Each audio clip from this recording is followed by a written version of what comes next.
Yeah, I was kind of, he was like, how you doing? You like the show? It's a girl. Thank you for coming, Chris. I love you. You're funny. Gotta start the day off right, man. For Jehovah's return. Because if you're not, I have a pamphlet. What's up, Craig? What's up, Smokey? Nothing. Oh, honey. You know we can keep it all in the family. Ooh, you got a fat ass. All right. Tucker that we got now is Epstein Island Chris Tucker, not Smokey. Oh, Lord. One phone call, that's all it took to kill one of the greatest comedy duos in cinema history. When Next Friday hit theaters in 2000, millions of fans sat in darkness, waiting for that familiar voice, that infectious laugh, that unforgettable energy. But Smokey never showed up. Chris Tucker had vanished. No explanation. Are you enjoying this story, Chris Tucker? Then help the channel with your subscription. Look, 94.8% of the people who watch these videos are still not subscribed to the channel. If you are part of that group, take the chance and subscribe now. It's free. And that way you'll keep receiving amazing stories from TV shows we still miss.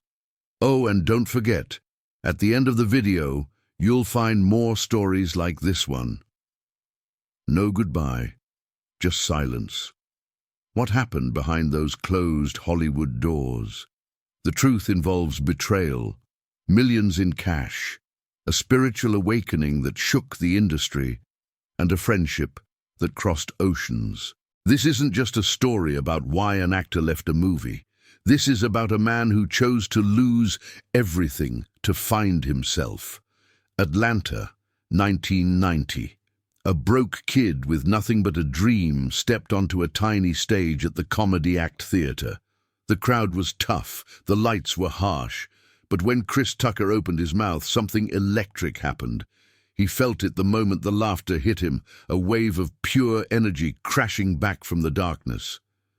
Time stopped. In that single instant, his entire life crystallized into perfect clarity. This was it. This was everything.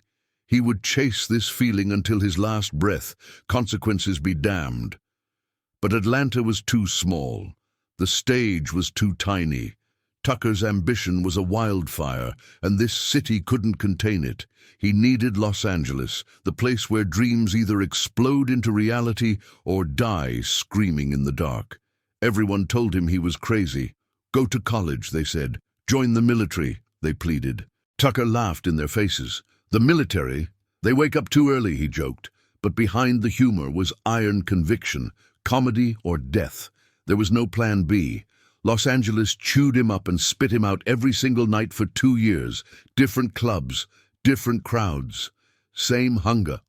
Tucker performed like a man possessed 7 nights a week, refining his craft with obsessive precision. Every joke was a weapon, every pause was calculated, every gesture deliberated. He was building something the world had never seen, a comedy hurricane wrapped in human skin, unpredictable, unstoppable, undeniable. Then 1992 arrived like a lightning strike, HBO's Def Comedy Jam, the biggest stage in comedy, the make-or-break moment for countless careers. Tucker walked out into those lights and absolutely detonated. His performance wasn't just good, it was transcendent. Raw power mixed with surgical precision. The audience didn't just laugh, they surrendered. And watching from the shadows were 2 men who would change Tucker's life forever, Ice Cube and DJ Pooh. They saw it immediately. This kid had something special, something dangerous, something perfect for their project. A little movie called Friday. But here's what nobody tells you. Tucker almost didn't get the role. The audition was a catastrophe, an absolute disaster that should have ended his film career before it started. Kim Hart, the casting director, watched in horror as Tucker stumbled through the script like he'd never seen a camera before. He'd just crawled off a brutal stand-up tour, exhausted, wrecked, running on fumes and desperation. He didn't understand film acting yet. He didn't know he could improvise, could bring his own fire to the words. He was just reading lines, dead-eyed and flat. It was, in Hart's words, horrible. Chris Rock was waiting in the wings. Tommy Davidson was ready. DJ Pooh himself could have taken it. Any of them would have been safer choices. But something stopped Hart from making the easy decision. She saw past the disaster, saw the diamond buried under the exhaustion. She saw potential that transcended one bad audition. Faison Love understood what was really happening. Tucker wasn't just tired. He was frustrated, angry, beaten down by rejection after rejection. Other comedians kept getting roles he wanted. The disappointment was eating him alive. But Love saw what the others missed. Tucker's improvisational genius. Give this kid a second chance, give him the right direction, and he wouldn't just be good. He'd be legendary. 20 days. That's all they had to shoot Friday. 20 days to capture lightning in a bottle. No time for mistakes, no room for second guessing. In that pressure cooker environment, Tucker transformed. Every scene he touched turned to gold. His improvisation added layers the script never imagined. Smokey wasn't just a character anymore. Smokey was alive. April 1995. Friday exploded into theaters like a cultural atom bomb. Tucker's Smokey was instant, undeniable, iconic. That voice, that energy, that unpredictable, dangerous, hilarious presence. He didn't just steal scenes, he owned them completely. The chemistry with Ice Cube was volcanic. Together, they created something that transcended film, became part of the cultural DNA. Friday wasn't just a movie anymore. It was a movement. But success has a dark side nobody warns you about. Rush Hour. Jackie Chan, the biggest action star on planet Earth, meets Chris Tucker, the fastest-talking comedian in America. On paper, it made no sense. A Hong Kong martial arts legend who barely spoke English and a Southern comedian who never stopped talking. The language barrier alone should have killed it. But something magical happened on that set, something that changed both their lives forever. The first day, Chan was terrified. How could he keep up with Tucker's lightning-fast delivery? How would they communicate? Tucker had the same fears in reverse. This was Jackie Chan, a living legend who'd been breaking bones for cinema since before Tucker was born. The mutual terror created something beautiful, immediate, profound respect. Between takes, Tucker watched Chan rehearse a stunt that would make most stuntmen quit. Chan threw himself downstairs, crashed through walls, risked his body with casual indifference. Tucker thought he was insane. Chan watched Tucker improvise 5 different versions of the same joke in 60 seconds and thought he was a wizard. They started talking, then laughing, then teaching each other. Chan pulled Tucker aside one afternoon and started showing him kung fu forms, not for the movie, just because. Tucker was fascinated, absorbing every movement like a student who'd found his master. In return, Tucker broke down American comedy for Chan, explaining why certain rhythms worked, why specific cultural references landed. They weren't just co-stars anymore. They were brothers.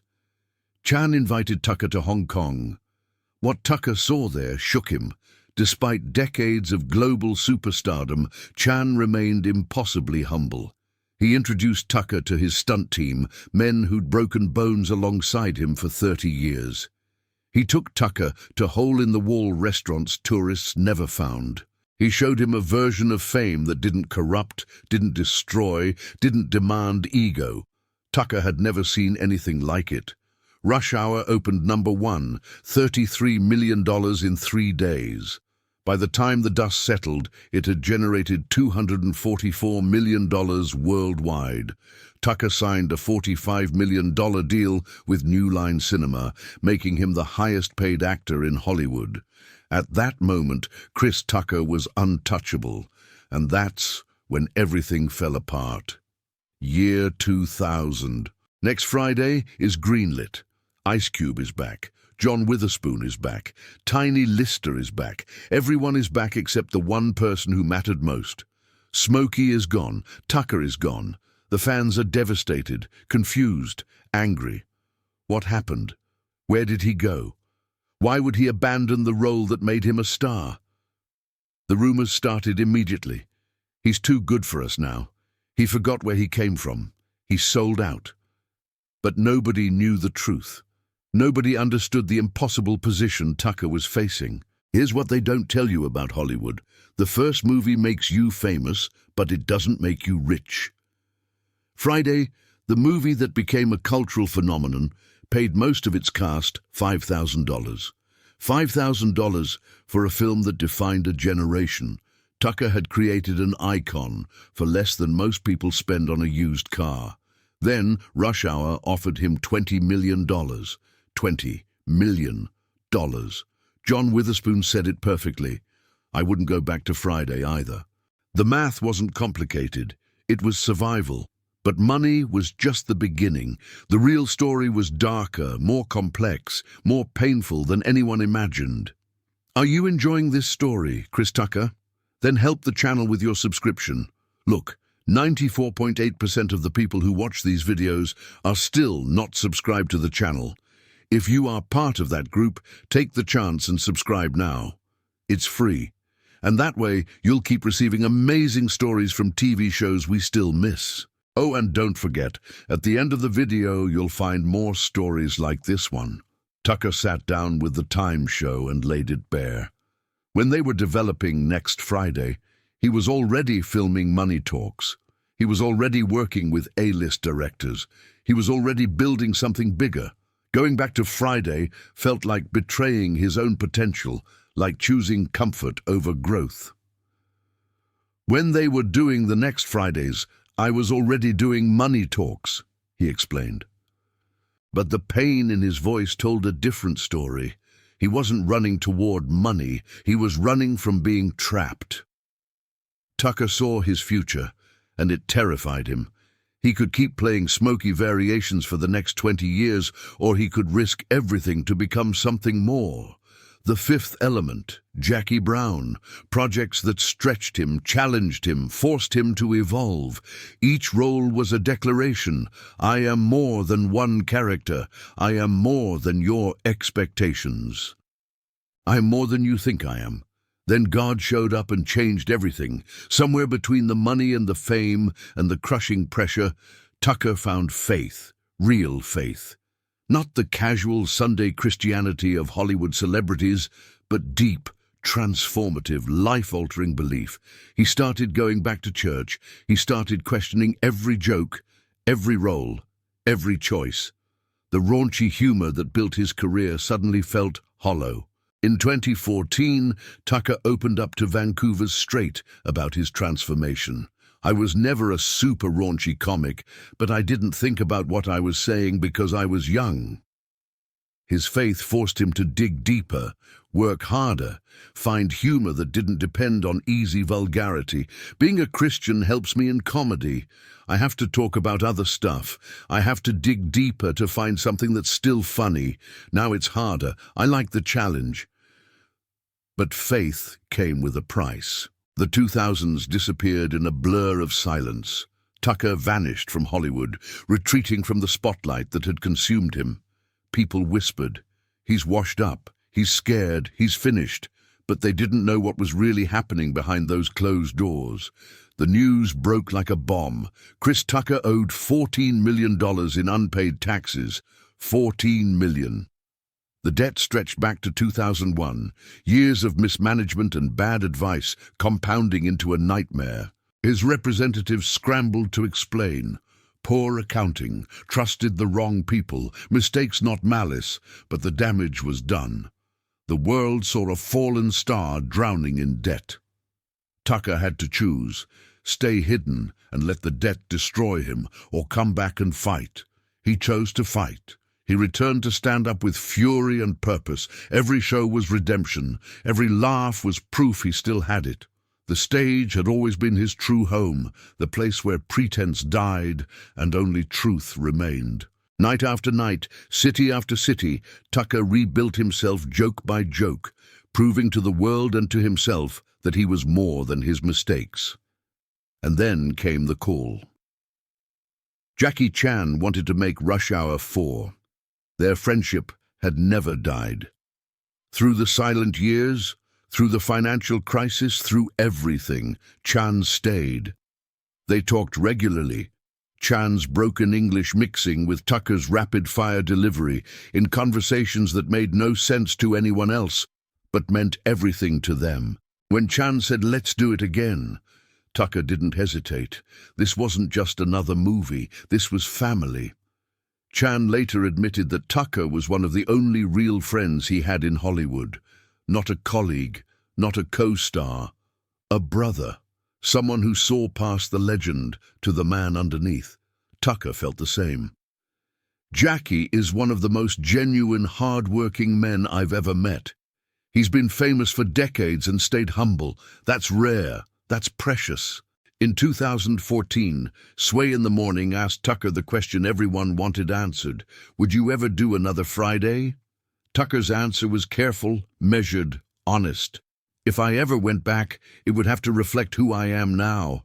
I'm not that kid anymore. I've changed. I've grown. I've been through things. Any new Friday would need to acknowledge that, honor that, build on that.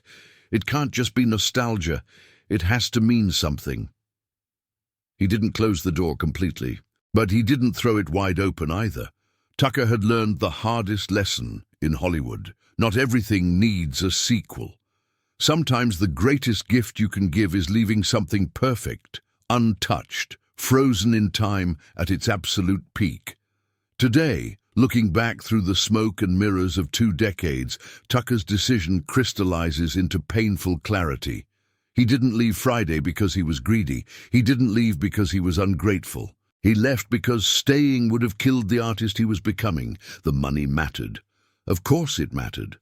But it wasn't everything. Tucker chose evolution over comfort. He chose faith over fame. He chose unknown possibility over guaranteed success. He chose to risk everything he'd built for the chance to become something greater. Friday remains eternal, untouchable, perfect. Smokey lives forever in that role, never aging, never changing, never disappointing. But Chris Tucker kept moving, kept growing, kept searching for something beyond the frame. His friendship with Jackie Chan proved he could build real connections across impossible divides. His spiritual journey proved he valued his soul more than his career. His financial crisis proved he could fall and rise again stronger. His return to stand-up proved the fire never died. The absence in Next Friday wasn't a betrayal. It was a sacrifice. Tucker gave up certain success for uncertain greatness. He traded nostalgia for possibility. He chose the terrifying freedom of the unknown over the comfortable prison of expectation. Are you enjoying this story, Chris Tucker? Then help the channel with your subscription. Look, 94.8% of the people who watch these videos are still not subscribed to the channel.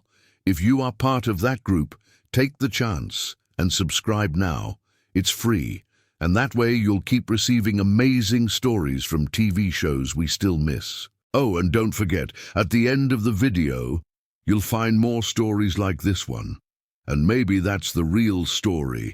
Not why Chris Tucker left Friday, but why a man with everything to lose chose to bet it all on becoming more than anyone thought possible, including himself.